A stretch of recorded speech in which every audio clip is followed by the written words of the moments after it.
বাবার আমার মা সন্তান সহ গৌসে পাকের কদমে গেলেন, ডাক দিয়ে বলে আব্দুল কাদের জিলানী, আমার সন্তানকে আমি আপনার কদমে কোরবান করে দিলাম, আপনি তাকে ওলি আল্লাহ বানাই দেন। মা চলে গেলেন, সন্তান ছোট্ট সন্তান গৌসে পাকের দরবারে আছেন। একদিন, দুদিন, এক মাস, 2 মাস, 3 মাস গেল। কিছুদিন পরে মা সন্তানকে দেখার জন্য গৌসে পাকের কদমে গেলেন।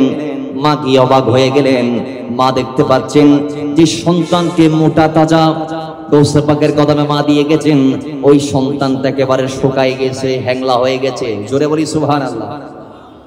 সন্তান একেবারে জীর্ণ শীর্ণ, সন্তান একেবারে রিক্তহস্ত, সন্তান একেবারে জলাজীর্ণ, হ্যাংলা হয়ে গেছে, হাতগুলা দেখা যাচ্ছে। এবং মা ভালোভাবে তাকাইলেন, দেখে সন্তানের সামনে একটা শুকনো ওই শক্ত একটা রুটি দেখা যায়, কোনো ঝুল নাই, কোনো তরকারি নাই, কিছু নাই, শুধু একটা রুটি। সন্তান প্লেট নিয়ে খাচ্ছে। মা এটা দেখার পরে চোখের পানি ছেড়ে দিয়েছে, হায়রে, আমার যে সন্তানকে আমি কুলের মধ্যে নিয়ে কোরমা পোলাও বিরিয়ানি খাওয়াইতাম, গৌসে পাক আজকে আমার সন্তানকে শুকনো রুটি খাওয়াচ্ছে। দেখি গৌসে পাক কি খাচ্ছে, হয় মনে হয় খাবার নাই এই জন্য এটা দিয়েছেন, একটু দেখি গৌসে পাক কি খায়। সে গেলেন আমার গৌসে পাকের কদমে, গিয়ে দেখে আমার গৌসে আজম আব্দুল কাদের জিলানী তিনি মুরগির রোস্ট খাচ্ছেন। জোরে বলেন, মুরগি রোস্ট হল না মুরগি। তোর মা শুকর পানি সারি দিয়ে, হুজুর অনেক কেন ফাইলেন, অনেক নিজে খাইতে লাগবে মুরগির রোস্ট, আর ফোয়ারা খাওয়াইতে লাগবে ফোয়ারা রুটি। হুজুর অনেক এত বড় অন্যায় কেন করেছিলেন, অনানা বড় ফির আব্দুল কাদের জিলানী অনেক কেন ফাইলেন। বাবারা আমার, সঙ্গে সঙ্গে গৌসে পাক আর দেরি করে নাই, মুরগিকে আমার গৌসে পাক যে হাড়গুলা তিনি তার প্লেটের পাশে রেখেছেন, সেই হাড়গুলার মধ্যে গৌসে আজম হাত দিয়েছে। আল্লাহর কসম, আবার গৌসে পাক মরা মুরগির হাড়ের মধ্যে হাত দিতে দেরি, আল্লাহর কসম ওই হাড় থেকে একটা জিন্দা মুরগি হয়ে গেছে। জোরে বলেন সুবহানাল্লাহ। সাথে সাথে মুরগি হয়ে গিয়েছে। সেই মুরগি গৌসে আজমের সামনে দিয়ে উড়াল দিয়ে চলে গেল। এখন মা অবাক হয়ে গেছে, হায়রে, ইয়ে না গৌসে পাক তুমি বিয়াদে পেগুলি ফেলাই মনে। গৌসে পাক রাগে গিয়ে গৌসে পাক বলছেন, এ মা দেখো, আব্দুল কাদের শত ওয়াক্ত না খেয়ে বেলায়েতের সূর্য সন্তানে পরিণত হয়েছে। আব্দুল কাদের, যে আব্দুল কাদেরকে তোমরা আজকে দেখছো, সেই আব্দুল কাদের 25 বছর একটানা নফসকে নিয়ন্ত্রণ করতে গিয়ে না খেয়ে থেকেছেন, বাগদাদের ধ্বংসস্তূপে কাটিয়ে দিয়েছেন। 25 বছর আব্দুল কাদেরকে কেউ চিনতো না, তার কদমে কেউ যাইতো না, শুধু রেজালুল গায়েব আল্লাহর ওলিরা যাইতো, কিছু জিনেরা আসতো। ওই আব্দুল কাদের এই যে হাত দিয়ে মরা মুরগি গাছকে জিন্দা বানাইছে, তোমার সন্তান যেদিন নিজের হাত দিয়ে এরকম হাড্ডি থেকে মুরগি বানাইতে পারবে, সেদিন সে মুরগির পোলাও খাবে। জোরে বলেন সুবহানাল্লাহ। বাবারা আমার, মুসা আলাইহিস সালাম রবের সাথে কথা বলতে বলতে বলতে বলতে এক পর্যায়ে বলে ফেললেন, আল্লাহ, আমার ধনী উম্মত এসে বলেছেন তার আর সম্পদের দরকার নাই, সে গরিব হইতে চায়, আল্লাহ তুমি তারে গরিব বানিয়ে দাও। আল্লাহ রাব্বুল ইজ্জত ডাক দিয়ে বলে, মুসা, যে আপনার ধনী উম্মত গরিব হইতে চাই, তারা একটা কথা বলবেন, সে আমি আল্লাহর নেয়ামত পাওয়ার পর যাতে শুকর আদা না করে, সে যদি শুকরিয়া আদা করা বন্ধ করে দেয়, আমি আল্লাহ ওই বান্দাকে নেয়ামত দেয়া বন্ধ করে দিব। জোরে বলে আল্লাহু আকবার। আল্লাহ আরেকটি প্রশ্ন আছে, কি কয়? আল্লাহ গরিব উম্মত বলেছে সে ধনী হইতে চায়। রব্বুল ইজ্জত ডাক দিয়ে বলে, মুসা, জান জান তাকে বলে দেন, ওই কি ওয়াজিফা, সে যেন আমি আল্লাহর দরবারে বেশি বেশি শুকর আদা করে। সে যদি আমি আল্লাহর কাছে শুকর আদা করে, আমি তাহলে তার নেয়ামত দেয়া বাড়াই দেব, তার আমি প্রাচুর্য দারু দিতে থাকবো। মুসা আলাইহিস সালাম আসলেন তোর পর্বত থেকে বাড়িতে, 2 উম্মত গেলেন। ধনী উম্মত তিনি ডাক দিয়ে বলে, হুজুর আল্লাহ কি বলেছে, আমি গরিব হইতে চাই, সলিউশন কি? আল্লাহ এই দুধ হযরতে মুসা আলাইহিস সালাম ডাক দিয়ে বলে, আপনাকে আল্লাহ শুকর আদা করা বন্ধ করতে বলেছেন, তাহলে আল্লাহ নেয়ামত দিয়া ধামাই দিবে। জোরে বলেন সুবহান। আপনি কি করেন? শুকরিয়া আদায় করা বন্ধ করে দেন। তো ওই উম্মত বলছে, হুজুর এটা কেমনে সম্ভব? আরে হুজুর, এটা তো পসিবল না। কেন? হুজুর আমার যা আছে ইস্তাবর অস্তাবর সব আল্লাহর, আমার বড়িতে যা আছে সব আল্লাহর, আমার বড়ির বাইরে যা আছে সব আল্লাহর। আসমানের দিকে তাকাইলো আমি আল্লাহকে দেখতে পাই, যে আসমানটা আর কেউ বানায় নাই, আমার রব বানিয়েছে।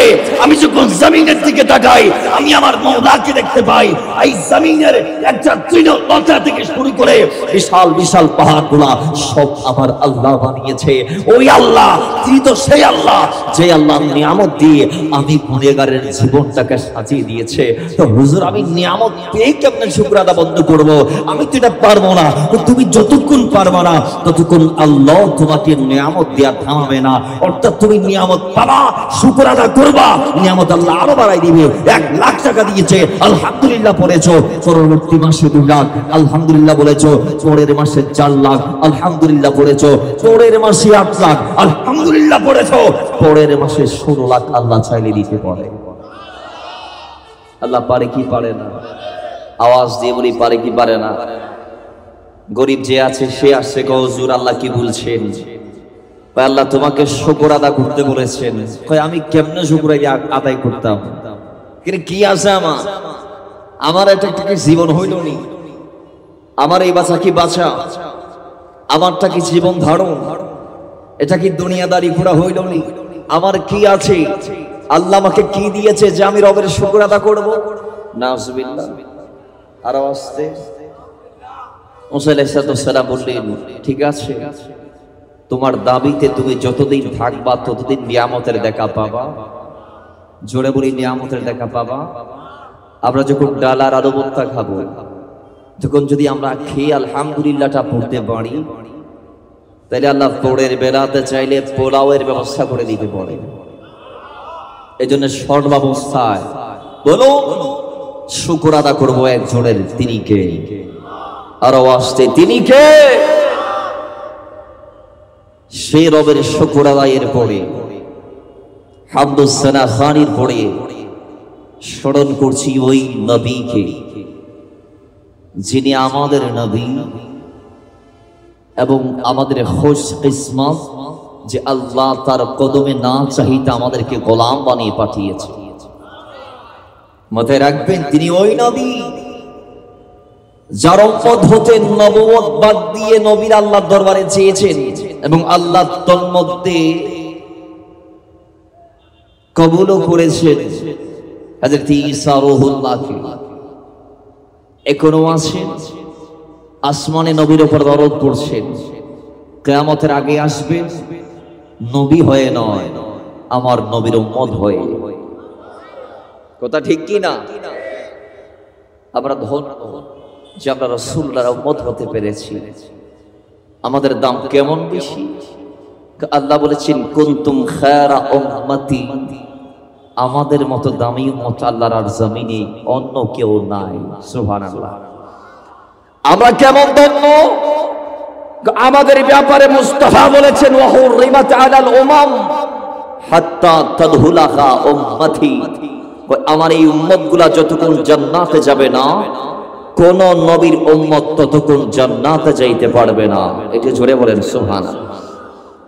যেই নবীর উম্মত হয়ে আমরা ধন্য হয়েছি, আসুন সেই নবীর স্মরণ করে একবার জবান ওছা করে পড়ি, ইয়া রাসূলুল্লাহ, পড়ি ইয়া নবী আল্লাহ, ইয়া শাফিউল মুযনিবিন, পড়ি ইয়া রাহমাতাল লিল।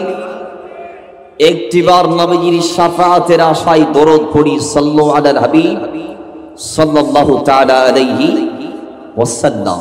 মাথায় রাখবেন, যে নবীর উপরে একটি দরুদ আপনি পড়েছেন, খোদা কি কসম এই মাহফিল পুরো বাদ দেন, আজকের এই একটি দরুদ আপনাকে জান্নাত দিতে পারবে যদি আপনার দরুদটা মুস্তাফার জন্য হয়।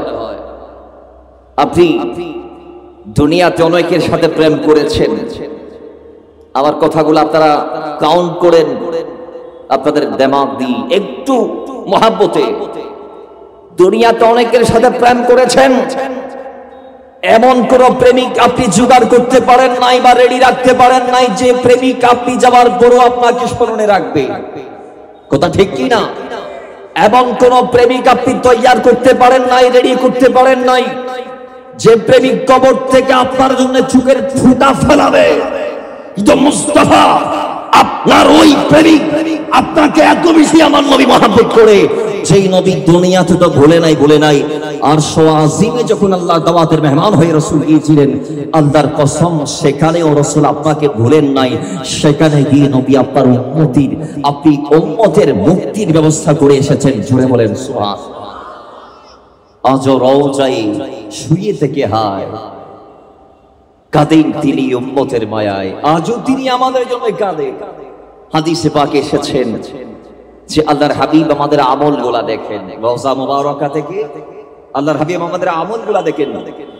নবীজি বলছেন যেই আমার সাহাবায়ে কেরাম আমি অচিরেই পর্দা করব, বিদায় নিব, নবীজি চলে যাবেন যখন বললেন, সাহাবায়ে কেরাম চোখের পানি ছেড়ে দিয়েছে। বাবারা আমার, আল্লাহর হাবিব রাহমাতুল লিল আলামিন মদিনাতুন নববীর মধ্যে বসে বিদায় সংবাদ যখন সাহাবায়ে কেরামদেরকে দিলেন, সাহাবায়ে কেরাম কাঁদে, আল্লাহর হাবিবও কাঁদে, সবাই যার যার করে কাঁদছেন। সাহাবায়ে কেরাম কেউ কেউ বলাবলি করছেন, ইয়া রাসূলুল্লাহ আপনি যদি চলে যান আল্লাহর রহমত তো শেষ হয়ে যাবে, কারণ আল্লাহ বলেছে মা আরসালনাকা ইল্লা রাহমাতাল লিল আলামিন। ইয়া রাসূলুল্লাহ আল্লাহ আপনাকে রহমত বলেছি, আল্লাহ আপনাকে নিয়ামত বলেছি, আল্লাহ আপনাকে ফজল বলেছি, রাহমাতাল লিল আলামিন। আপনি যদি চলে যান আল্লাহর রহমত শেষ হয়ে যাবে। আমরা রহমতের অভাবে দুনিয়াতে জীবনটাকে কেমনে কাটাইতে পারি? ইয়া রাসূলুল্লাহ আমরা তো শেষ হয়ে যাব। রাসূল আপনার জন্য আমরা দেবানা, আপনার জন্য আমরা কিচ্ছুকে পরোয়া করি নাই। রাসূল আমাদের জানটাও তো আপনার কদমে কুরবান। ইয়া রাসূলুল্লাহ আমরা বারবার বলেছিলাম ফিদাকা বি ওয়া উম্মি ওয়া রূহি ইয়া রাসূলুল্লাহ, শুধু রাসূল আমার জন্য নয় আমার মার জন্য আমি আপনার কদমে কুরবান দিতে পারি, আমাদের বাবাদের জন্য আপনার কদমে আমরা কুরবান দিতে পারি, আমাদের সন্তানদের জন্য রাসূল আপনার জন্য কুরবান দিতে পারি। ইয়া রাসূলুল্লাহ আপনি যাবেন না, আপনি গেলে আমরা শেষ হয়ে যাব। আল্লাহর নবী রাহমাতুল লিল আলামিন বলে আমি যেটা এসেছি দুনিয়াতে এটা আল্লাহ যেমন রহমত করেছে, আমি রাসূল তোমাদেরকে জানিয়ে দিচ্ছি, আমি রাসূল দুনিয়ার থেকে চলে গেলেও সেটাও হবে তোমাদের উপর আল্লাহর পক্ষ থেকে রহমত। জুড়ে বলেন সুবহানাল্লাহ। ইয়া রাসূলুল্লাহ কিভাবে? দয়াল নবী রাহমাতুল লিল আলামিন বলেন, এই আমার উম্মতরা শুনো, তুরাদু আলাইয়া আমালাকুম, এই আমার উম্মতরা ও আমার সাহাবারা, আমি নবীর ইন্তেকালের পরে তোমাদের আমল আল্লাহর পক্ষ থেকে আমি নবীর সামনে পেশ করা হবে। আমি রওজার মধ্যে বসে বসে তোমাদেরকে দেখব, তোমরা কোথায় কি করছো না করছো। ভালো করলে আমি নবী দেখতে পাবো, মন্দ করলে আমি মদিনাওয়ালা দেখতে পাবো।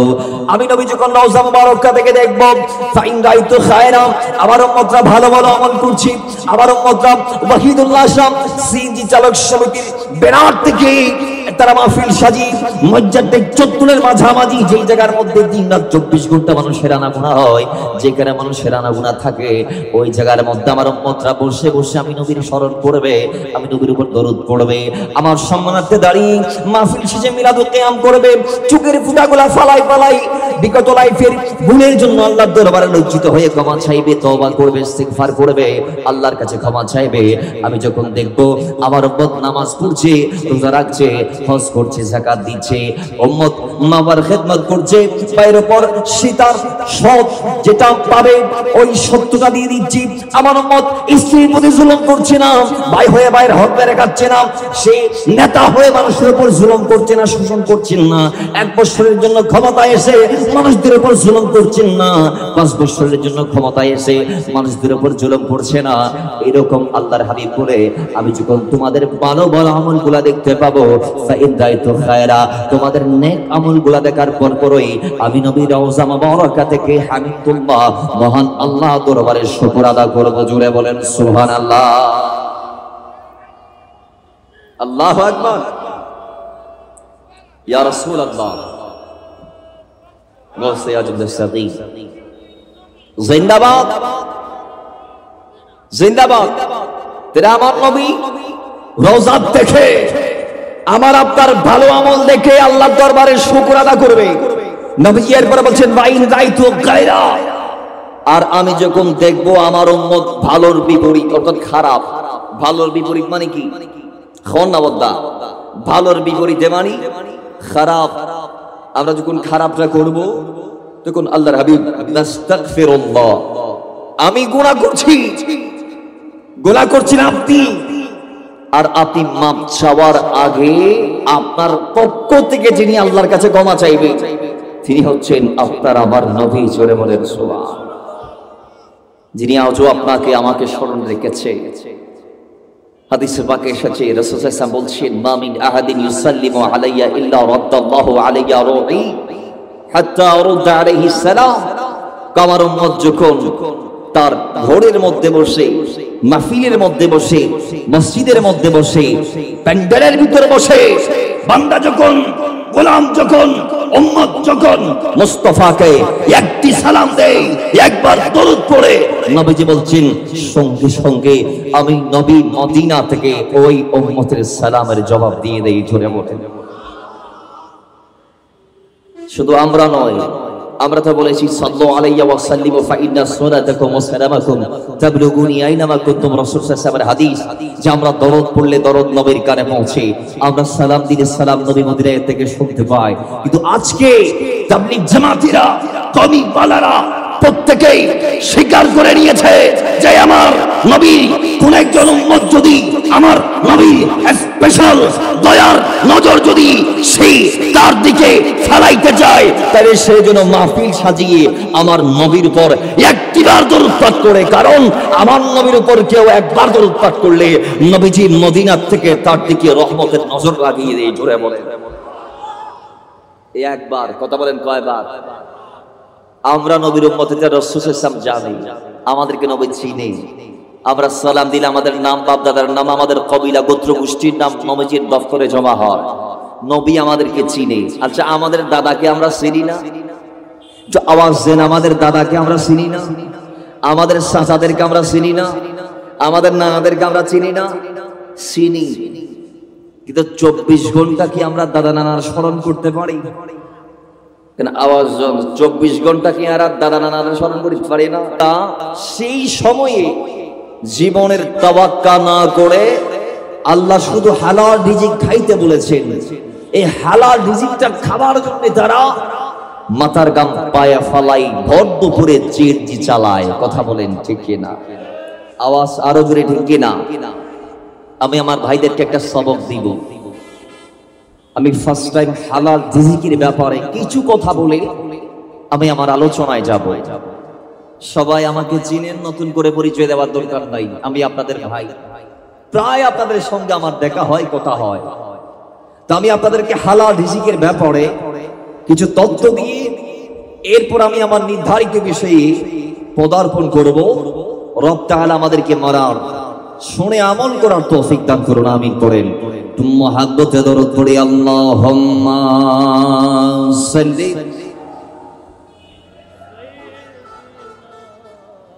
মাওলানা মুহাম্মাদ ওয়া আলা আলি সাইয়্যিদিনা।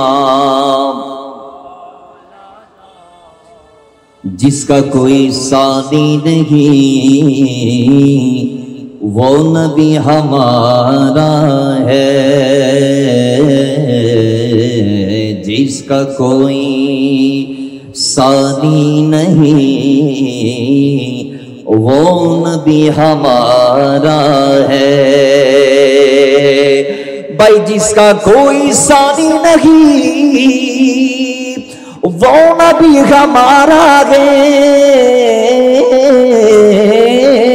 जिसका कोई सानी नहीं वो नबी हमारा है। मुस्तफा की अज़मत क्या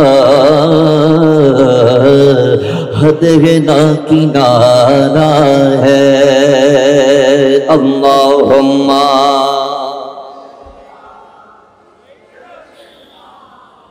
मौलाना मुहम्मद व अला आलि सय्यिदिना। तोरे पे कहा रब ने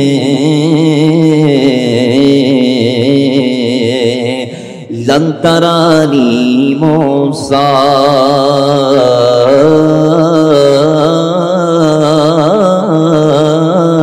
তোরে পে कहर बने लंतरानी मोसा भाई तोरी पे कहर बने लंतरानी मोसा दूरी पे रब ने लंतरा नीमो सा देखनी मेरे आका को रब ने अर्श पे बुलाया है अल्लाहुम्मा मौलाना मुहम्मद वअला आली सय्यिदना बाबर আমার রব্বুল আলামিন দুই পারা 54 পৃষ্ঠা সূরা বাকারার 172 আয়াতের মধ্যে আল্লাহ পাক ডাক দিয়ে বলে ইয়া আইয়ুহাল্লাযীনা আমানু কুলু মিন তাইয়্যিবাতি মা রাযাকনাকুম ওয়াশকুরুল্লাহ ওয়াশকুরু লিল্লাহি ইন কুনতুম ইয়াহু তা'বুদুন। আল্লাহ পাক প্রথমেই আয়াতের প্রারম্ভে ঈমানদারকে ইন্ডিকেট করে বলে ইয়া আইয়ুহাল্লাযীনা আমানু ও হে ঈমানদার, কি মানে কয় যার ভিতরে ঈমান আছে, যিনি আমি আল্লাহর তাওয়াক্কা করে পথ পাড়ি দাও, যিনি রাসূলের তাওয়াক্কা করে পথ পাড়ি দাও, যিনি খাল খেয়ালিপনা মতো নিজের জীবনটাকে চালাও না, সেই বান্দা নিজের প্রত্যেকটা কদম দেওয়ার আগে একবার ভাবে আমি কদম কোন দিকে দিচ্ছি, আমি কোন পথে পা বাড়াচ্ছি, আমি কি খাচ্ছি, আমি কোন দিক যাচ্ছি, আমি কি না করছি। কেউ দেখুক না দেখুক, আসমান আর জমিনের মালিক আল্লাহ দেখছে। কথা বলেন ঠিক কিনা? আওয়াজ দিয়ে বলেন ঠিক কিনা? আল্লাহ ডাক দিয়ে বলে ইয়া আইয়ুহাল্লাযীনা আমানু, হে ঈমানদারগণ তোমরা খাবা। তো কি খাবা? আমি আল্লাহ তোমাদের জন্য রিজিক বানিয়েছি। রিজিকের ভিতরে অনেক প্রকার আছে, তোর মধ্যে দুটো প্রকার আজিম প্রকার, একটা হচ্ছে হালাল আর একটা হচ্ছে হারাম। আওয়াজ দিয়ে বলি একটা হালাল আর একটা হারাম। তা আল্লাহ বলে হারাম তার ধারে কাছে যাওয়ার দরকার নাই। কোনটা খাবা? কুলু মিন তাইয়্যিবাতি মা রাযাকনাকুম, আমি আল্লাহ রিজিকের ভিতরে তাইয়্যব যেগুলা বানিয়েছি, খবিসগুলা নয়, উত্তমগুলা, ওই মন্দগুলা নয়, যেগুলা হালাল রিজিক, তাই আমি আল্লাহর দয়া হালাল রিজিক থেকে তুমি খাও। ছুড়ে বলেন সুবহানাল্লাহ। অন্যায় পথে যেগুলা সেগুলা নয়। এখন আপনি আপনারা যারা আজকের মাহফিলের সাহেব, যারা ইন্তেজামিয়া কমিটি, আপনারা ড্রাইভারিং পেশাতে আছেন, কথা ঠিক কি না? আপনাদের পেশা হালাল নাকি হারাম? তো আওয়াজ দিয়ে বলেন হালাল না হারাম? কেউ যদি সিএনজির পরিবর্তে ঘুষ লাগায় বা সুদ লাগায়, অথবা বিভিন্ন অনলাইন গেমিং যেগুলা জুয়ার সাইট আছে সেখানে যদি কেউ লাগায়, সেগুলা কি হালাল না হারাম? আওয়াজ আসতে এখানে একটু জোরে বলি হালাল না হারাম? জুয়া কি জায়েজ আছে ইসলামে? জুয়া কি হালাল নাকি হারাম? আওয়াজ আরো জোরে হালাল না হারাম? হারাম। এই সাইট থেকে অর্জিত উপার্জন গুলা নয়, হালাল পন্থার যে রিজিক গুলা, যেগুলো আপনারা ইনকাম করছেন মাথার ঘাম পায়ে ফালায়, দয়াল নবী রাহমাতুল লিল আলামিন আপনাদের ব্যাপারে কি বলছেন একটু শুনেন একটু করে। যে আল্লাহর হাবিব বলছেন, হযরত আব্দুল্লাহ ইবনে আব্বাস বলছেন হাদিস কানা, কয় যার পেটে হারাম খাদ্য থাকে তার নামাজ রোজা তো আল্লাহ কবুল করে না, আর যারা নিজের হাত দিয়ে হালাল রিজিক উপার্জন করে তাদের শান মান ফাজাইলের ব্যাপারে আল্লাহর হাবিব বলছেন, যেই বান্দারা নিজের হাত দিয়ে তাদের উপার্জনটা করে, ওই আল্লাহর এই জমিনে তাদের চেয়ে আর কোনো দামি রিজিক নাই। জোরে বলেন সুবহানাল্লাহ। যারা হাত দিয়ে, নিজের হাত দিয়ে যারা উপার্জন করে, নবীজি বলছেন ওয়ানিল মিকদাম ইয়ানি নবী সাল্লাল্লাহু আলাইহি ওয়াসাল্লাম قال ما اكل احد طعاما قط خيرا من ان ياكل من عمل يده وان النبي صلى الله عليه وسلم وان النبي داود الله كان ياكل من عمل يده রাবাহুল বুখারী। আল্লাহর হাবিব বলছেন দুনিয়ার এই জমিনে যারা হাত দিয়ে অর্থ উপার্জন করে খায় তাদের চেয়ে দামি রিজিক আর কেউ খাইতে পারে নাই। কারণ কয় আল্লাহর নবী দাউদ আলাইহিস সালাম নবী হয়ে আমাদেরকে শিক্ষা দিয়েছেন। কয় কি? আল্লাহর নবী দাউদ তো নবী ছিলেন, সাথে রাসূলও ছিলেন, সাথে খলিফাও ছিলেন। সুবহানাল্লাহ। দাউদ আলাইহিস সালামের ব্যাপারে যদি আমি একটা মিনিট বলি এভাবে, নবীজি দাউদের আগে যত নবী আর রাসূল এসেছে এদের ভিতর আল্লাহ একসাথে নবুয়ত কিংবা একসাথে রাজত্ব আল্লাহ দুটোই কাউকে দেন নাই। সর্বপ্রথম নবুয়ত এবং রাজত্ব একসাথে আল্লাহ যাকে দিয়েছেন তার নাম হচ্ছে দাউদ আলাইহিস সালাম। দুটাই আল্লাহ তাকে দিয়েছেন, আল্লাহ তাকে দুটাও দিয়েছেন। 25 বছর বয়সে পাইলেন নবুয়ত, 40 বছর বয়সে পাইলেন রাজত্ব। সুবহানাল্লাহ। বাড়ি যে হবে দেরি না আরেকখানা বড় করে হন তুলি, আরো বড় করে হন, একসাথে নবুয়ত আবার রাজত্ব। 25 বছরে নবী হলেন, 40 বছরে বাদশা হলেন। আল্লাহ চার বেলাতে শব্দ বলেছেন কোরআনে খলিফাতুল্লাহ। কোরআনে আল্লাহ দুজন নবীর শানে খলিফা ব্যবহার করেছেন। একজন আদম, সুবহানাল্লাহ করে বলেন, একজন আদম আর একজন দাউদ। সে দাউদ আলাইহিস সালাম নবী হয়েও বাদশা হয়েও, আমাদের দেশে বাদশা আসলে নাই, এখন তো নবী নাই। আমার নবী দুনিয়ার জমিন থেকে পর্দা করেছেন।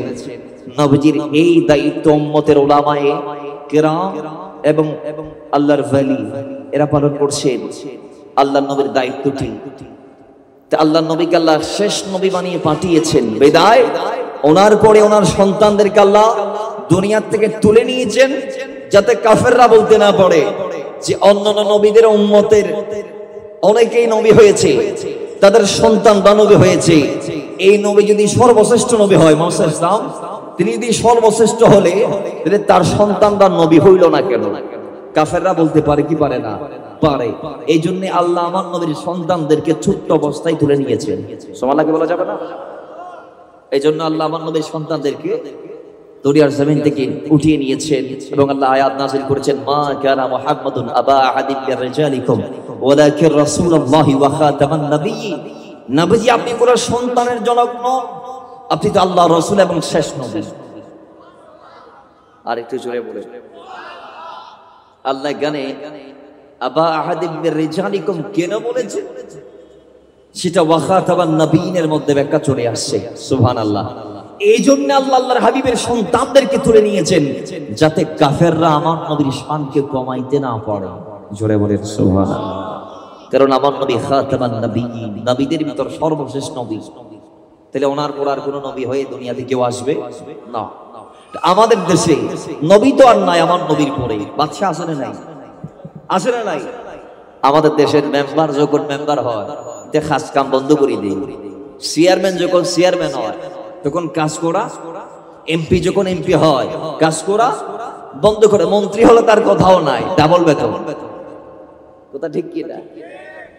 কিন্তু বাবার আমার আল্লাহ নবী দাউদ আলাইহিস সালাম কেমন বড় বাদশা ছিলেন, অবাক হয়ে যাবেন। যার দরবারটি রাতের বেলা পাহারা দিত 34,000 প্রহরী। সুবহানাল্লাহ। 34,900 প্রহরী যার দরবার পহরার দায়িত্বে নিয়োজিত থাকতো। ওই বিশাল খেলাফতের মসনদের দায়ভার তার কাঁধে থাকার পরেও আল্লাহর দরবারে ফরিয়াদ করেছেন, আল্লাহ আমি নবী আর আমার অন্যদিকে আমি বাদশাহীর মধ্যে আছি, সিংহাসনের মধ্যে আমি আছি। আল্লাহ আমি বাদশা হয়েও নবী হয়েও তোমার দরবারে আমার একটি ফরিয়াদ, একটি আরজি, আল্লাহ তুমি আমাকে এমন একটি ক্ষমতা দাও আমি যাতে নিজের হাতে নিজে উপার্জন করে খাইতে পারি। জোরে বলেন সুবহানাল্লাহ। আল্লাহ তুমি আমার এমন ভাবে কবুল করো যাতে আমি নিজের হাতে উপার্জন করতে পারি। আল্লাহ বলে, দাউদ জান আমি আপনাকে ক্ষমতা দিলাম, আপনি যখন লোহার মধ্যে হাত দিবেন, ইস্পাতের মধ্যে আপনি যখন হাত দিবেন, মাতুল দিয়ে হামার দিয়ে হেমার দিয়ে হাতুড়ি দিয়ে বাড়ি মারা লাগবে না। আপনি হাত দিয়ে লোহাতে টাচ করলেন, লোহা নরম হয়ে যাবে। আপনি আপনার হাত দিয়ে লোহা দিয়ে যেটা মন চাই সেটা বানাইতে পারেন। আপনি চাইলে হেমার বানাইতে পারেন, আপনি চাইলে দাও বানাইতে পারেন, আপনি চাইলে বিভিন্ন ধরনের কাটাকাটির ছুরি থেকে শুরু করে যুদ্ধের পোশাক থেকে শুরু করে যুদ্ধের ঢাল থেকে শুরু করে আপনার যেটা মন চায় আপনি লোহাতে হাত দিলে সেটা নরম হবে, আপনি বানাইতে পারবেন। জোরে বলেন সুবহানাল্লাহ। তিনি উপার্জন করে খেয়েছেন। তিনি যখন লোহাতে হাত দিতেন লোহা নরম হয়ে যাইত। তিনি যুদ্ধের পোশাক বানাইতেন, সে লোহা দিয়ে তিনি কি বানাইতেন? নিজের হাতে যুদ্ধের পোশাক বানিয়ে সেগুলা তিনি বিক্রি করে সেটার থেকে অর্থ যেটা আসতো সেটা নিয়ে তিনি জীবিকা নির্বাহ করতেন। জোরে বলবেন নাকি সুবহানাল্লাহ। এই জন্য আল্লাহ নবী বলেছেন, এই দাউদ নবী নিজের হাতে উপার্জন করে খেয়েছেন। তো দুনিয়ার জমিনে যারা হাত দিয়ে উপার্জন করে খায় এদের যে দামি খাবার কেউ খাইতে পারে নাই, এদের যে হালাল খাবার কেউ খাইতে পারে নাই। আল্লাহর হাবিবকে বারবার নির্দেশ দিয়েছেন, ইয়া আইয়ুহার রাসূল কুলু মিন তাইয়্যিবাতি ওয়া আমালু সালিহান ইন্নী বিমা তা'মালুনা আলিম। আল্লাহ আরো বলেছেন যে ইয়া রাসূলুল্লাহ, ও মদিনাওয়ালা রাহমাতাল লিল আলামিন, আমি আরো বলছি, ইয়া আইয়ুহাল্লাযীনা আমানু লা তাকুলু আমওয়ালাকুম বাইনাকুম বিল বাতিল। অন্যায়ভাবে রিজিক উপার্জন করা যাবে না, বরং ইল্লা আন তাকুনা তিজারাতান আন তারাদিন মিনকুম ওয়া লা তাকতুলু আনফুসাকুম ইন্নাল্লাহা কানা বিকুম রাহিমা। হয় ইয়া রাসূলুল্লাহ, কেউ চাইলে রিজিক তালাশ করতে গিয়ে আরেকজনের হক, ভাইয়ের হক, চাচার হক, ব্যবসায়িক পার্টনারের হক কেউ চাইলে নিজে আত্মসাৎ করতে পারবে না, কেউ চাইলে নিজে ভক্ষণ করতে পারবে না। ও নবী, ও মদিনাওয়ালা, ও রাহমাতাল লিল আলামিন, নিজের হাত দিয়ে কামাই করতে হবে। হ্যাঁ, বান্দারা যদি যায় পরস্পর সন্তোষের ভিত্তিতে তারা একে অপরের সাথে ব্যবসায়িক পার্টনার হতে পারে। জোরে বলেন সুবহানাল্লাহ। আরে ওই মদিনায় আছি নামারে জানি মুহাম্মদ রাসূল, সেই নবীকে ভালোবেসে আরে আমরা যদি করি ভুল, ওই মদিনায় আছে নামারে জানে মুহাম্মদ রাসূল, সেই নবীকে ভালোবেসে আরে আমরা যদি করি ভুল, ভাই ভুলে বোরা হোক না জীবন, ভুলে বোরা হোক না জীবন, আরে কিছুই তো যায় আসে না। বলেন আমাদের পাগল করেছে আরবের ওই মদিনা, আমাদের পাগল করেছে আরবের ওই মদিনা। পড়িলুকে আমায় দুনিয়া আমায় পাগল বলে, আরে আমারই দুঃখ লাগে না, আমাকে পাগল করেছে আরবের এই মদিনা।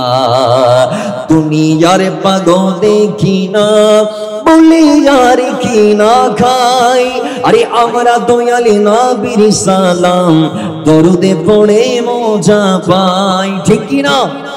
আওয়াজ জোরে বলি, ঠিক কিনা? নবীর দরুদ আমাদের শান্তি, নবীর দরুদ আমাদের হৃদয়ের প্রশান্তি। নবীর দরুদ আমরা যখন পাঠ করি, যদিও তখন আমরা চট্টগ্রামে কিংবা নিজের আপন অবস্থানে, যদিও দেহ থাকে বাংলার এই জমিনে, কিন্তু তখন আমাদের রূহ চলে যায় মদিনায়ে তাইয়্যিবায়। জোরে বলেন আর একটু জোরে বলেন না সুবহানাল্লাহ। তো আশিক কি বলছেন? আরে দুনিয়ার পাগল দেখি না বলে যার কি না খাই, আমরা দয়ালে নবীর সালাম দরুদে পড়ে মজা পাই। কারণ যার প্রেমেতে কুল কায়নাত, যার প্রেমেতে কুল কায়নাত হয়ে গেল পরওয়ানা। বলি আমাদের পাগল করেছে আরবের মহাব্বত মাঝে আমাদের পাগল করেছে আরবের ওই মদিনা। দুনিয়া আমায় পাগল বলে, লোকে আমায় পাগল বলে, আমার দুঃখ লাগে না। আমাদের পাগল করেছে আরবের ওই মদিনা। আল্লাহুম্মা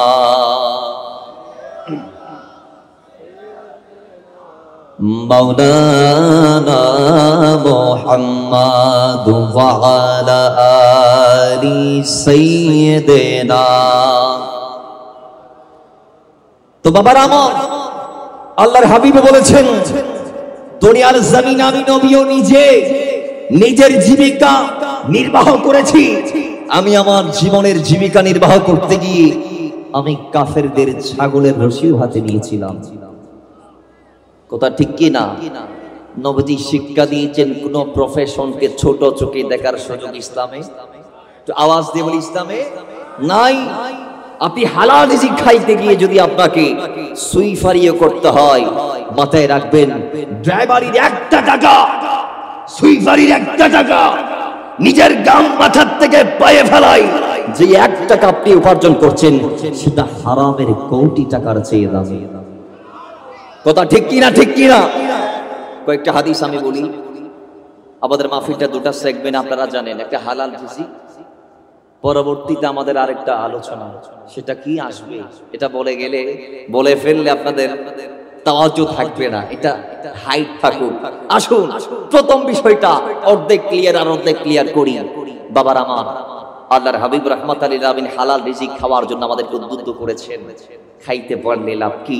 দেখেন, কেউ যদি 10 টাকা দিয়ে একটা জামা খরিদ করে, রাসূল সাল্লাল্লাহু আলাইহি ওয়াসাল্লামের হাদিস, 10 টাকা দিয়ে কেউ যদি একটা জামা খরিদ করে, সেখানে যদি হালালের 9 টাকা থাকে, হারামের যদি 1 পয়সা 1 টাকা ঢুকে যায়, খোদার কসম ওই জামা দিয়ে আপনি যদি কিয়ামত পর্যন্ত সিজদা দেন, সেই জামা নিয়ে যদি আপনি ইহরামের কাপড় বানিয়ে খানে কাবা তাওয়াফ করেন, আল্লাহর কসম আপনার নামাজ, আপনার রোজা, আপনার হজ, আপনার রুকু, আপনার সাজদা, এক কথাই ওই জামা পরিহিত যত আমল আপনি করবেন সবগুলা ধ্বংস হয়ে যাবে।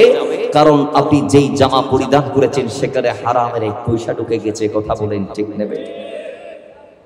হাদিসে রাসূল, কেউ স্বীকার করলে সে বেঈমান হয়ে যাবে।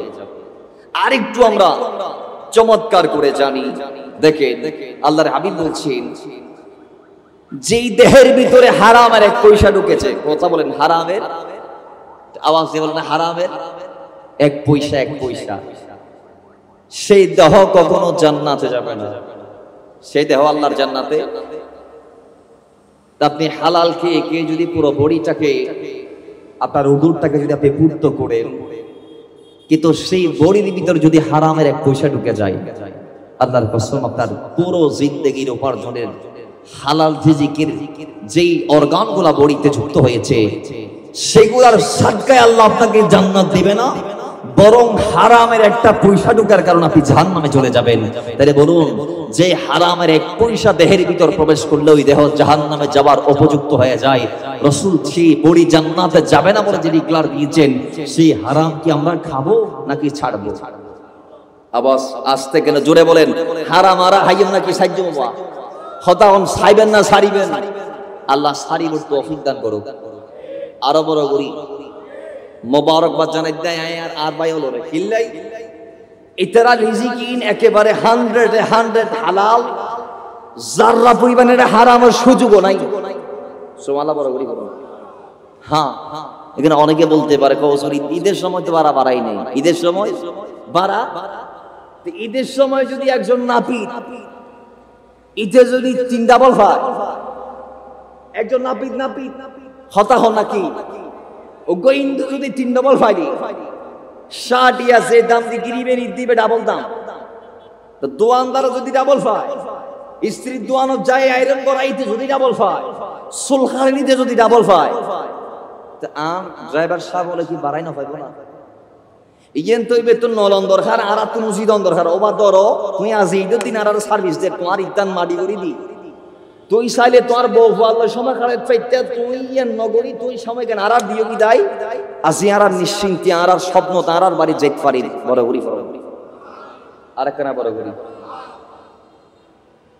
এবে কি মুসলমান নয় না এবে তুই ঈদের খুশি পালন করা না ফুরিব না কিন্তু এবে ইয়ে ননল্লাই উৎসর্গ করে দিই সুবহানাল্লাহ এবার অনরের সেবা দিতে যাইবে মারি করে দিয়ে অনর কি উচিত নয় এবারে খুশি করুন না কারণ ঈদের দিন ইয়েন খুশির দিন ঈদের দিন আগর খুশি নয় দাও খুশি এগুলা ঈদ দিন খুশি স্পেশাল ঈদকে কেন্দ্র করে ঈদের খুশি ঈদের দিন থেকে আপনি ঈদের দিন যদি একজন ড্রাইভার অল্প ভাড়াও বাড়াই দিতে না পারেন তাহলে আমি মনে করি আপনার ভিতরে মানবতা এখনো আসে এজন্য আল্লাহ আমাদের কিছু দায়িত্ব আছে হাদিসে পাকে এসেছেন দুনিয়াতে একজন দাসীরও কিছু দায়িত্ব আছে কথা ঠিক কি না একজন দোকানের কর্মচারীতে যদি মনে করে হাতে কিছু নাই ক্যাশের চাবি আর 17 লাখ লাখ টাকা নিছে মাস 17 হদা আই তিন ইনত কিছু নাই কিয়া হদিন আর কিছুই নয় এটা গোলামি করে দিই তারপরে এর জিম্মাদারি আছে হাদিসে পাক আসছে একজন দাসীও সে জিম্মাদারি মুক্ত নয় বোনেরও জিম্মাদারি আছে ভাইয়ের জিম্মাদারি আছে গোলামেরও জিম্মাদারি আছে মালিকেরও জিম্মাদারি আছে মার জিম্মাদারি আছে বাবার জিম্মাদারি আছে রাজার জিম্মাদারি আছে প্রজার জিম্মাদারি আছে এক কথায় বিচার থেকে কেউ খালি নয় কাল কিয়ামতের মাঠে প্রত্যেককে নিজের জায়গা থেকে অবস্থান থেকে আল্লাহর দরবারে তার হিসাব নিকাশ ক্লিয়ার করতে হবে কথা বলেন ঠিক কিনা আওয়াজ জোরে বলেন ঠিক কিনা আল্লাহ আমাদের প্রত্যেকের দায়িত্ব আদা করার তৌফিক দান করুন পরিশেষে একটি আরজি সেটা কি বাবার আমার আমরা যারা আছি আমরা যদি হালাল রিজিকের সাথে নিজেকে সঙ্গী করতে পারি আমরা যদি হালাল রিজিক সাথে নিয়ে নিজের জীবনটাকে পাড়ি দিতে পারি ওয়াল্লাহি আমাদের লাইফের অল্প দানও আল্লাহ দরবারে কবুল হয়ে যাবে সেটা 1 টাকা হোক সেটা 1 টাকা হোক সেটা একটা সাজদা হোক আপনি হালাল রিজিক দিয়ে একটা সাজদা যদি মওলাকে দিতে পারেন আল্লাহর কসম আপনার সাজদা কবুলের গ্যারান্টি আমি সাকাওয়াত রেখা দিব আর আপনি হারাম কি কোটি কোটি সাজদা রাতকে রাত দিনকে দিন মওলাকে দিল আমি গ্যারান্টি দিচ্ছি আপনার একটা সাজদা মওলা কবুল করবে না আল্লাহ আমল কবুলের জন্য আমাদেরকে হালাল রিজিক খাওয়ার তৌফিক দান করুক আমিন করেন তো মহব্বতে দরুদ পড়ি আল্লাহুম্মা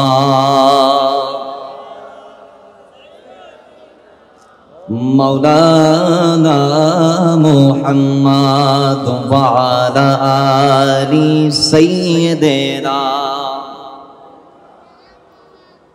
দ্বিতীয় যে বিষয় আমার আলোচনার সময় আছে আর 21 মিনিট আসেন দ্বিতীয় যে বিষয় আজকে মাহফিলের লিফলেট আপনারা দেখছেন ফাতিহায়ে ইয়াজদাহ সুবহানাল্লাহ বলে আমার ভাই বাহাউদ্দিন কাদেরী পবিত্র ঈদে মিলাদুন নবীর হক আদা করেছেন আমার নবীকে নিয়ে কথা বলেছেন পরের যেটা অংশ ফাতিহায়ে ইয়াজদাহ আমরা কথা বলবো সেই ওলি আল্লাহদেরকে নিয়ে এবং ওলায়াতের সুলতান গৌসে আজমকে নিয়ে 20 মিনিটে কথা বলে আমি আমার শ্রদ্ধাভাজন সৈয়দ আমিরউদ্দিন শাহ আমির ভান্ডারী মাদ্দাজিল্লুহুকে আমি ইনশাআল্লাহ সুযোগ দিয়ে আমি শেষ করব তো আসুন আল্লাহ কি বলছেন ওলি আল্লাহদের প্রেমিক আমরা ওলি আল্লাহদের দেওয়ানা কথা বলেন আমরা সবাই ঠিক কি না আমরা চাই আমাদের জীবনটাকে সঠিক পথে পরিচালিত করতে আল্লাহ বলেছেন সঠিক পথ হচ্ছে ওলি আল্লাহদের পথ সুবহানাল্লাহ জোরে বলেন আল্লাহ বলেছেন 21 পারা 11 নং পৃষ্ঠাতে ওয়াত্তাবি' সাবিলা মান আনাবা ইলাইয়া যারা ওলি আল্লাহ সেই ওলি আল্লাহদের পথই হচ্ছে আসল পথ এবং ওয়াত্তাবি' সাবিলা বান্দা তোমরা সেই পথের পথিক বনো যেই পথে আল্লাহর ওলিরা হেঁটেছেন আল্লাহর ওলিদের যে তরিকা আল্লাহর ওলিরা যে রাস্তা দিয়ে হেঁটেছেন চলেছেন তোমরা সেই রাস্তা দিয়ে চলো জোরে বলেন সুবহানাল্লাহ এই আল্লাহর ওলিদের প্রেমিক আমরা সবাই দেওয়ানা কেন দেওয়ানা আল্লাহ বলেছেন 15 পারা 15 নং পৃষ্ঠা আল্লাহ বলেছেন সূরা কাহফের 28 নং আয়াতে ওয়াসবির নাফসাকা মা'আল্লাযীনা ইয়াদউনা রাব্বাহুম বিল গাদাতি ওয়াল আশি ইরিদুনা ওয়াজহাহু ওয়ালা তা'দু আইনাকা আনহুম। যারা নিজের দিনকে রাতকে আল্লাহর জন্য কোরবানি দিয়ে ফেলেছে, যারা রেজায়ে খোদা ছাড়া আর কিছু বুঝে নাই, ওই ওয়াজবির নাফসাকা, তোমরা তোমাদের জীবনটা তাদের কদমে কোরবান দিয়ে দাও। এখন আমরা এই জন্যই আল্লাহর ওলিদের দেওয়ানা। আমাদের কিছু বদ্দা আছে না, বলে না আছে না নাই? আমাদের কিছু ভাইয়া ভাইয়া আছে না নাই? ভাইয়ারা বলে না না এগুলা হতে পারে না, ওলি আল্লাহরা নিজে বাঁচতে পারবে না, তোমাদেরকে কোথা থেকে বাঁচাইবে, বলে আছে না নাই? হতাখন না আছে না নাই?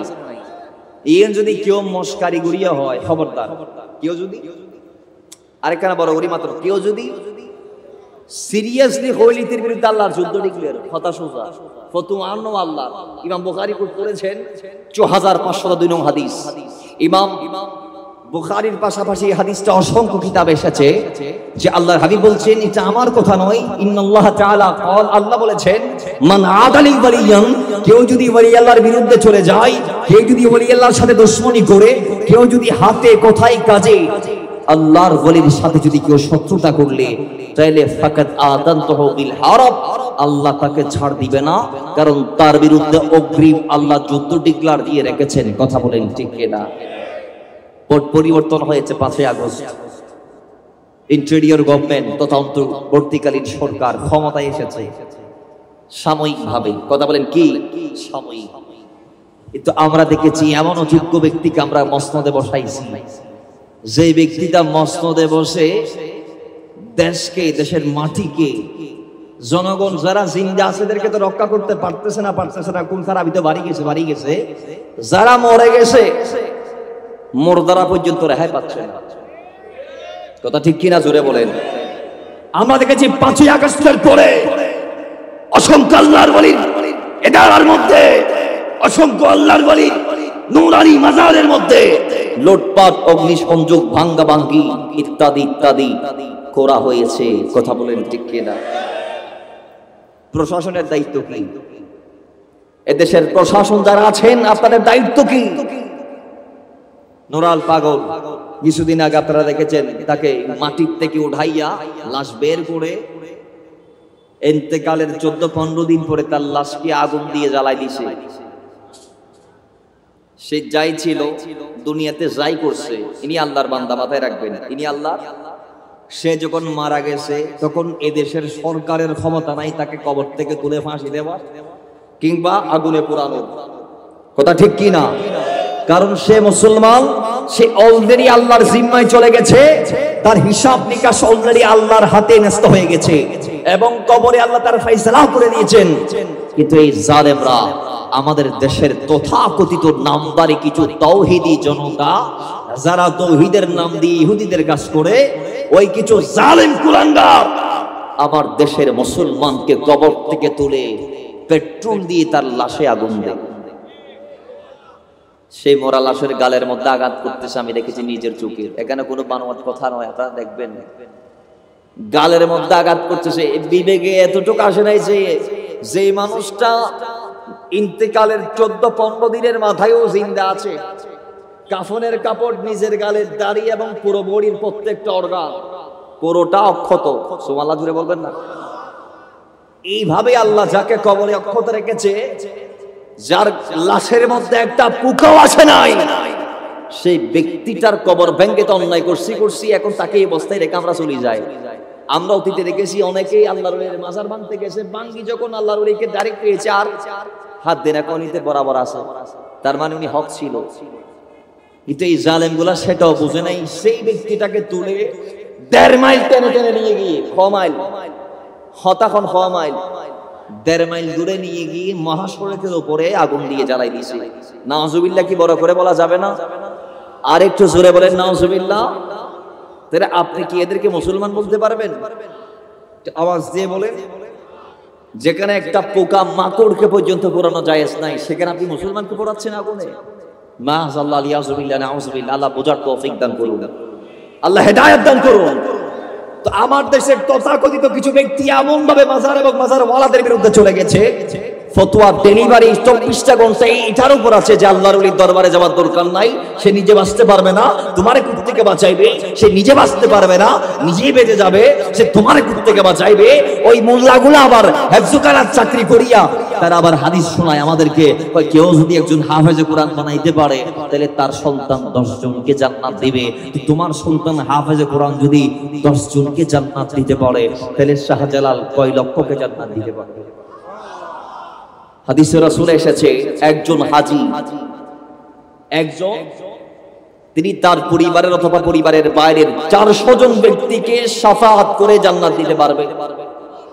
হসত 400 ওগাদি সাহেব 400 ব্যক্তির যারা আল্লাহ জান্নাত লেই দি ফেলাই এন্ডিলে 400 জান্নাতের ওগাদি সাহেব জান্নাত দিতে পারিব। তো ওগাজি যদি 400 জনের জান্নাত দিতেলে শাহপরান কয় হাজার কয় লক্ষকে জান্নাত দিতে পারবে? আর একটু জোরে বলবেন। আপনি বলছেন তাদের ভয় আছে, তাহলে একটু শুনেন আল্লাহ কি বলছেন। বাবারা আমার,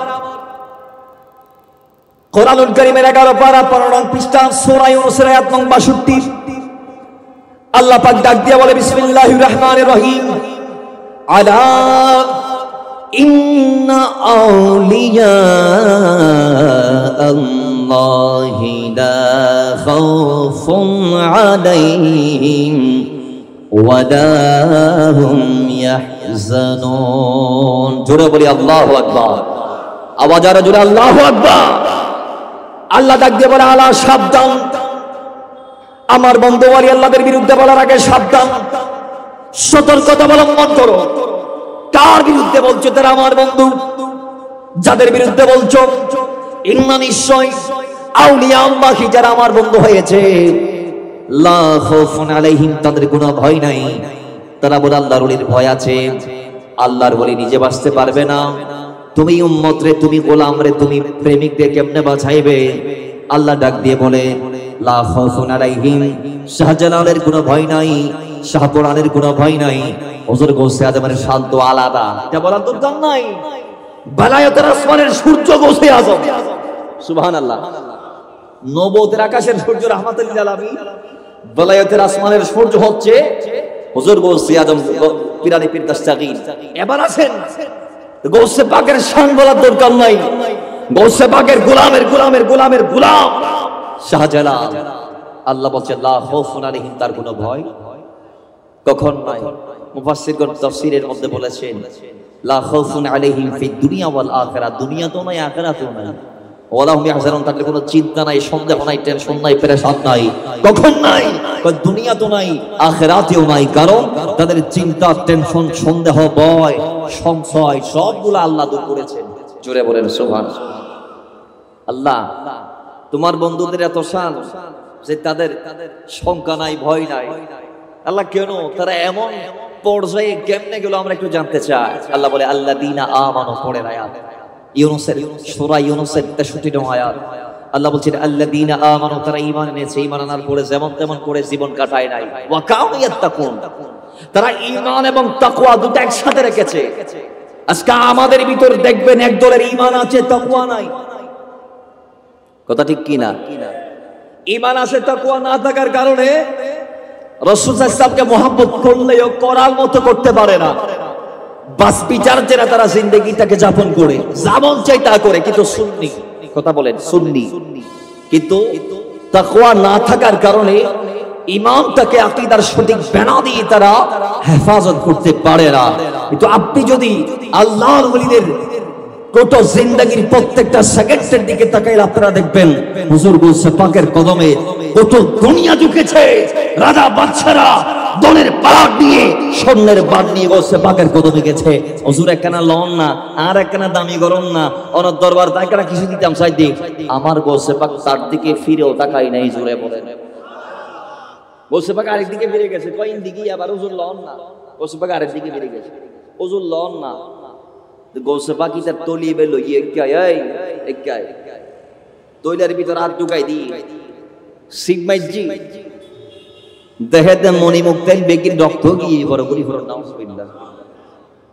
মণিমুক্তা বেগিন কি গিয়ে কত তুই মানুষের রক্ত তুষি তুজে হাইস দি ইনি আর বুঝি করম নাউজুবিল্লাহ। কেউ যদি হারামের টাকা দানের নিয়তে, সওয়াবের নিয়তে দান করলে সে বেঈমান হয়ে যাবে।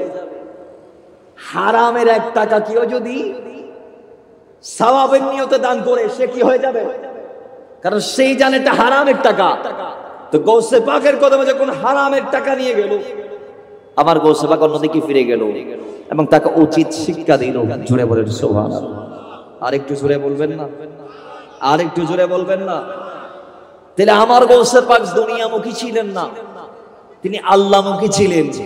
প্রত্যেকটা আল্লাহর ওলির প্রত্যেকটা জীবনের সেকেন্ড আপনি দেখবেন তারা দুনিয়াকে ছেড়ে পাহাড়, চাপ, জঙ্গল ইত্যাদি ইত্যাদি দিকে বেছে নিয়েছে। যেমন শাহজালালের মাজার পাহাড়ের উপর, গৌসে আজম মাঝভান্ডারির মাজার, হড়ে নাজিরা ঠড়ে ফটিক শরীফ, হযরত কেবলার রওজা, জঙ্গল আসিলিয়ান জঙ্গলিয়ান আজিয়ে হযরত কেবলার কদম পরিয়ে রেখে দে দামিয়ে দে। পটিয়ার আমির বান্ডার আমার ভাইজান যেখান থেকে এসেছে, যে দরবারের রওনক, আমির বান্ডার কি মেন রোডের পাশে নাকি ভিতরে? একটা সময় সেটা একেবারে কিছু জায়গা ছিল, এটা আমিরুল আউলিয়ার কদম পড়ে সেটা এখন শহরে পরিণত হয়েছে। জোরে বলেন সুবহানাল্লাহ। তো আপনি প্রত্যেকটা আল্লাহর ওলির জীবনে রিসার্চ করলে দেখবেন গরিব নামাজও সেই অবস্থা। প্রত্যেকটা আল্লাহর ওলি দুনিয়াকে ছেড়েছে, আল্লাহর জন্য নির্জনতাকে বেছে নিয়েছে। কথা ঠিক নেবে ঠিক? আর একখানা বড় গরিব মাত্র ঠিক কি না? প্রত্যেকটা ওলির ভিতরে এই জিনিসটা ছিল, বিদায় তারা বেলায়েতের এমন জায়গায় নিজেকে নিয়ে যাইতে পেরেছে। তাইলে এবার আসেন, এই জন্য আল্লাহ বলছেন আল্লাযীনা আমানু, তারা ঈমান আনার পরে, ওয়া কানু ইয়াত্তাকুন, তাকওয়া তথা পরহেজগারিতা অবলম্বন করেছে। এই তাকওয়াই তাদেরকে বেলায়েতের শীর্ষ স্থানে পৌঁছিয়েছে। হাদিসে রাসূলের মধ্যে এসেছে তাদের ভিতর কেমন ইবাদত ছিল।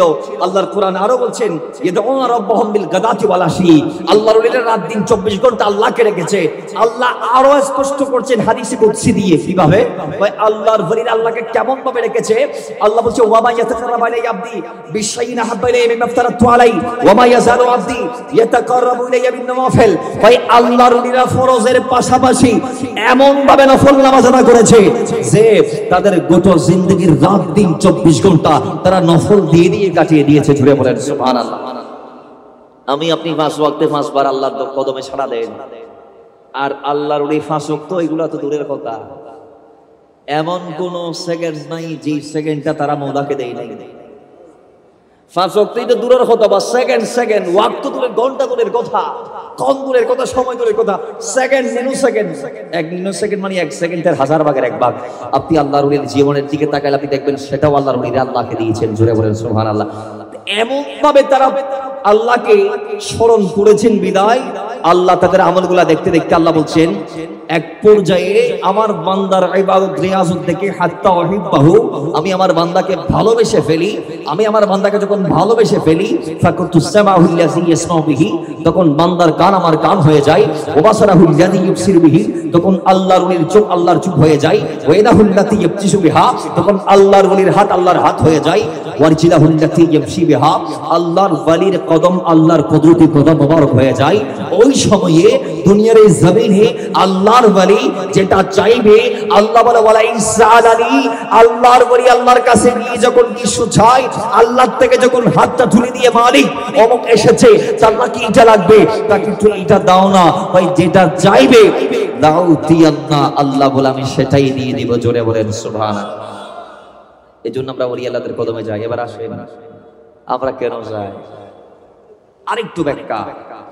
বাবার আমার 64 নং আয়াত সূরা ইউনূসের আল্লাহ বলে লাহুমুল বুশরা ফিল হায়াতিদ দুনিয়া ওয়া ফিল আখিরাহ লা তাবদীলা লিকালিমাতিল্লাহ। জোরে বলি আল্লাহু আকবার। রব্বুল ইজ্জত ডাক দিয়ে বলে এই দুনিয়ার বান্দারা, আল্লাহর ওলি তারা কারা জানোনি? লাহুমুল বুশরা ফিল হায়াতিদ দুনিয়া। আমাদের দেশের বাতিল ফিরকারা কয় শাহজালাল ভয় আছে তার, সে নিজে বাঁচবে না। আল্লাহ বলে বাসা মরা এগুলা দূরের কথা। লাহুমুল বুশরা ফিল হায়াতিদ দুনিয়া, দুনিয়ার জমিনে আমি তাদের জন্য সুসংবাদ রেখেছি সেটা কেমন কথা? আল্লাহ তাদের জন্য সুসংবাদ রেখেছে। কেমন সুসংবাদ? হাদিসে কুদসির মধ্যে এসেছে বরাই সাদানি লাউতিয়ান্না, যে আল্লাহর ওলিদের জন্য আল্লাহ কর্তৃক সুসংবাদ এটা। আল্লাহর ওলিরা এই জমিনের মধ্যে বসে দাঁড়িয়ে শুয়ে যেটা চাইবে আল্লাহ সেটা দিয়ে তাদেরকে ধন্য করে দিবে। জোরে বলেন।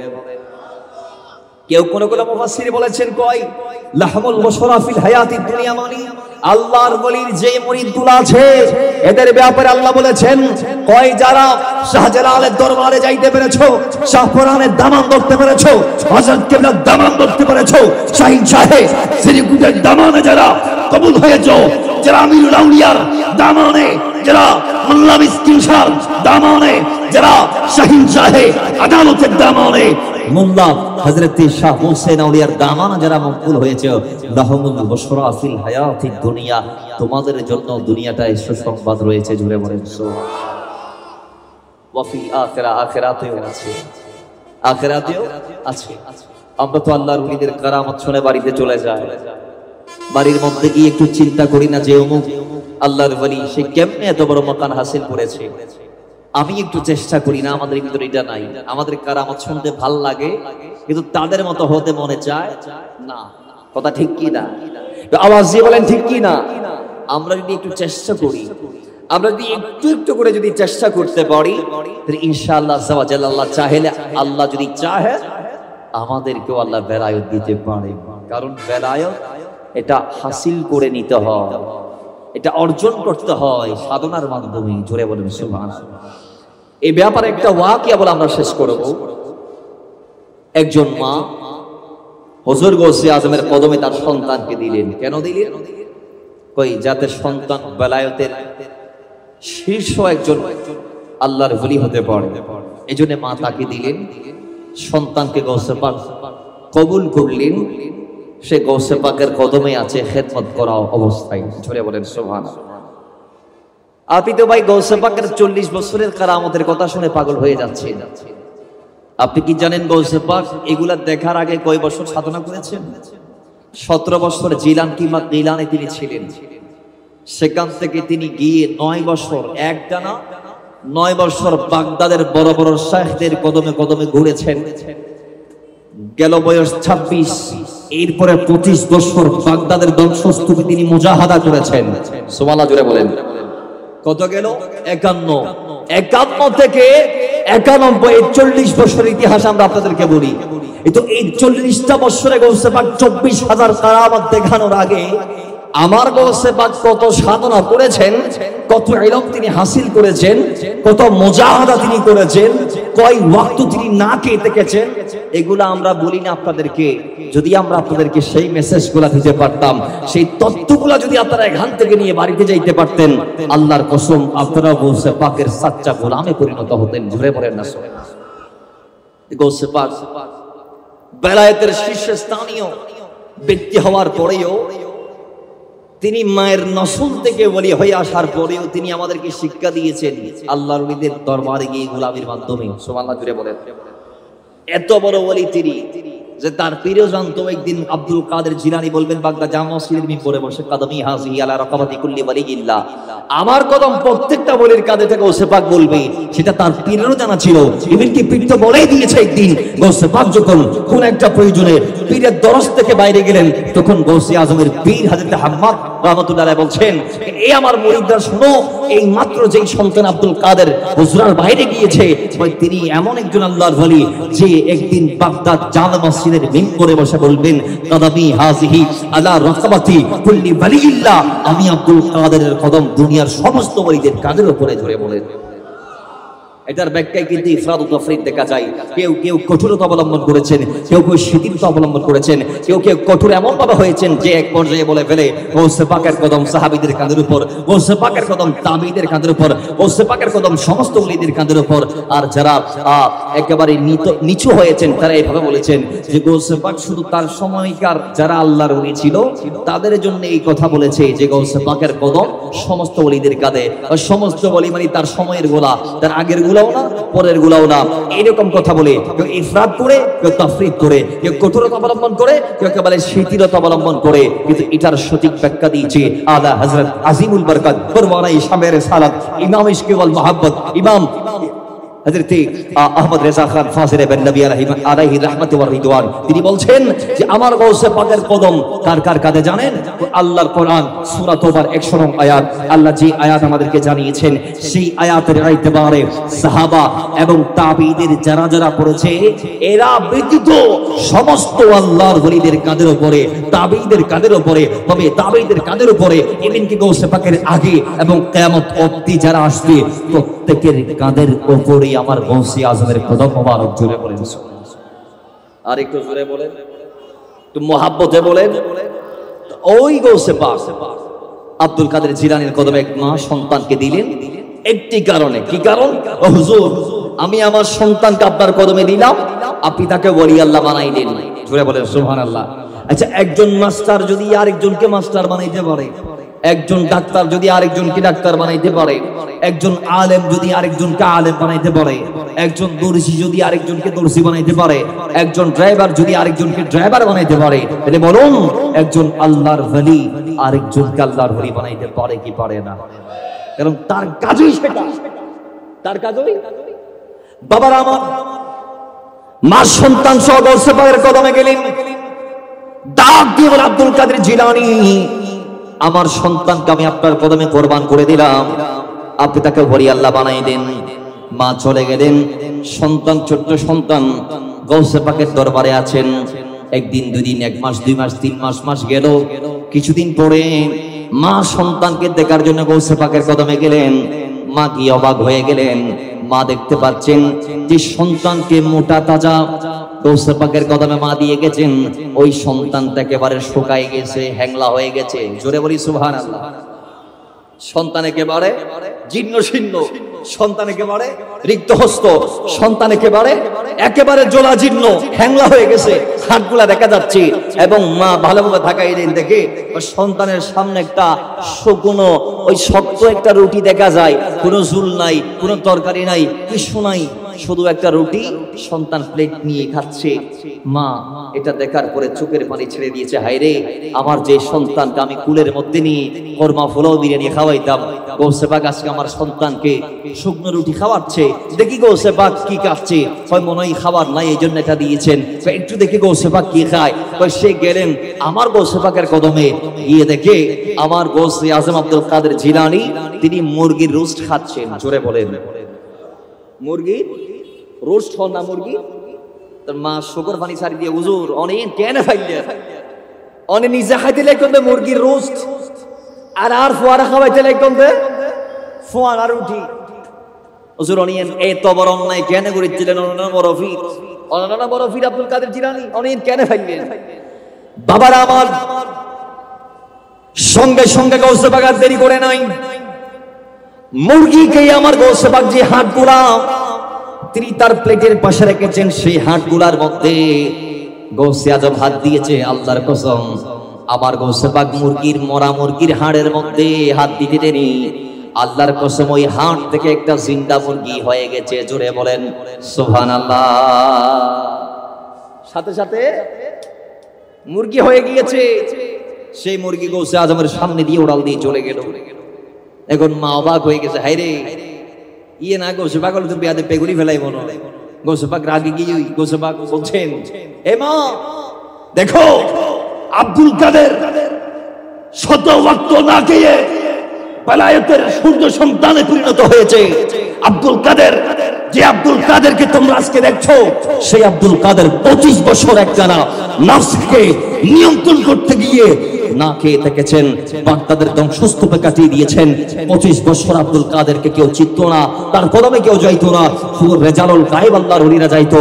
কিছু জিনেরা আসতো, ওই আব্দুল কাদের এই যে হাত দিয়ে মরা মুরগি গাছকে জিন্দা বানাইছে, তোমার সন্তান যেদিন নিজের হাত দিয়ে এরকম হাড্ডি থেকে মুরগি বানাইতে পারবে, সেদিন সে মুরগির গোলাও খাবে। জোরে বলেন সুবহানাল্লাহ। এর আগে খাইতে পারবে? সাধনা করে আল্লাহর ওলি হয়েছে। কেউ কেউ এমনি এমনি আল্লাহর ওলি, যারা আল্লাহর ওলির বিরুদ্ধে কথা বলেন, আমি বলবো ভাইজান আল্লাহর ওলির বিরুদ্ধে বলার আগে, হুজুর গাউসে পাকের বিরুদ্ধে বলার আগে গরিব নওয়াজের বিরুদ্ধে বলার আগে 2টা পৃষ্ঠা গৌসে আজমের জীবনীটা পড়েন, 2টা মিনিট গরিব নওয়াজের জীবনী পড়ুন, খোদার কসম আপনি ভক্ত হয়ে যাবেন। আপনি কি হয়ে যাবেন? পিতৃরাজের চেয়ে কি বড় দুশমন দুনিয়াতে ছিল? পিতৃরাজের মেয়ের চেয়ে কি বড় বাদশার মেয়ে দুনিয়াতে, তার চেয়ে শিয়ান আর কেউ আছে? পিতৃরাজের মেয়ে গরিব নওয়াজের কদমে গিয়ে মুসলমান হয়ে গেছে। আপনারা সবাই আব্দুল্লাহ বিয়ামানি নামে যাকে চিনেন, তার আগের নাম ছিল জয়পাল। কি পাল? জয়পাল। সেই জয়পাল ইন্ডিয়াতে তার চেয়ে বড় জাদুকর ছিল না। ইবে তো বড় বড় নয় জাদুকর নোয়াসিং বে পিতৃরাজের আত্মীয় বংশ, কি বংশ? তো পিতৃরাজ যখন তাকে গরিব নওয়াজের কদমে পাঠিয়েছে, গরিব নওয়াজের একটি জুতা পিতৃরাজকে মারতে মারতে মুসলমান বানিয়ে ফেলেছে। কেমন আল্লাহর ওলি! গরিব নওয়াজ একদিন দেখতেছে কিছু মানুষ বসি আমাদের হিন্দু ভাইদের মতো আগুনের পূজা করতেছে। আজকেও আমি মাগরিবের আগে আগে টেরি বাজারের মোড়ে দেখলাম একজন হিন্দু সূর্যের দিকে মুখ করে কি কতগুলা পড়তেছে। তারা সূর্যকেও দেবতা মানে, তারা আগুনের পুজো, তারা প্রতিমার পুজো। যদিও তাদের ধর্মে, হিন্দুদের ধর্মে পূজা সম্পূর্ণ হারাম। এদের ঋগ্বেদ ভোগবেদ যত ভেদ আছে, এদের যে কিতাব, সেই কিতাবের মধ্যে স্পষ্ট মূর্তির বিরুদ্ধে তারা লিখেছে এবং প্রতিমার কদমে সেজদা দিতে নিষেধ তাদেরকে করা হয়েছে। কিন্তু আজকের হিন্দুরা সংস্কৃতি মানতে গিয়ে কিতাবকে ভুলে ফেলেছে।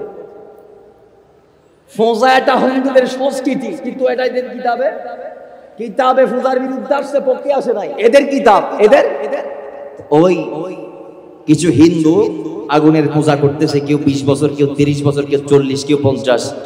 তারা পূজা করতে করতে এমন অবস্থা হয়ে গেছে যে তারা অনেক একেবারে এটার সাথে একেবারে অঙ্গাঙ্গি জড়ে গেছে এবং তাদের বর্ণের মধ্যে একটা জামাও নাই, প্রত্যেকে উলঙ্গ। তো গরিব নওয়াজ পাশ দিয়ে হাঁটি যাচ্ছে, কয় তোমরা কি করতেছো? আগুনের পূজা করতেছি। কেন? আমরা এটা বিশ্বাস করি আজকে যদি আমরা আগুনকে খোদা মানতে পারি, আগুনের পূজা করতে পারি, তাহলে আমরা মৃত্যুর পর যে আগুন দিয়ে আমাদেরকে জ্বালানো হবে, সেই আগুন আমাদেরকে কষ্ট আর দিবে না। জোরে বলি নাউজুবিল্লাহ। গরিব নওয়াজ বলে কয় বছর পূজা চলছে? 50 বছর। আরেকজন কয় 40 বছর, আরেকজন বলে 20, 30, 10, 5 এইভাবে। একটু হাতটা একটু আগুনে দিয়ে দেখো তো, 50 বছর যে আগুনের পূজা করেছো সেই আগুনে একটু হাত দিয়ে দেখো তো, 5 বছর যে আগুনের পূজা করেছো সেই আগুনে একটু হাত দিয়ে দেখো তো। তখন তারা বলছে হাত আমাদেরটা যেমনে জ্বলছে যাবে আগুনে দিলে, আপনারটাও দিলে জ্বলছে যাবে। জোরে বলি নাউজুবিল্লাহ। আজকে আমাদের এখানে চট্টগ্রামে আগুন লাগছে, এমন ভাবে আগুন লাগছে যে 1 কিলোমিটার পর্যন্ত আগুনের তীব্রতা যাচ্ছে। আজকের চট্টগ্রামে আজকে বিজেটে সেই আগুন, এর কাজ হচ্ছে জ্বালাই ফেলা, কি করা।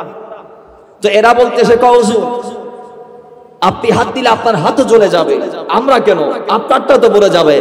আমার হাত দূরের কথা, তোমাদের আগুনের ক্ষমতা নাই আমার জুতাকে পোড়ানোর। জুড়ে বলেন, তোমাদের আগুনের ক্ষমতা নেই আমার জুতাকে পোড়ানোর।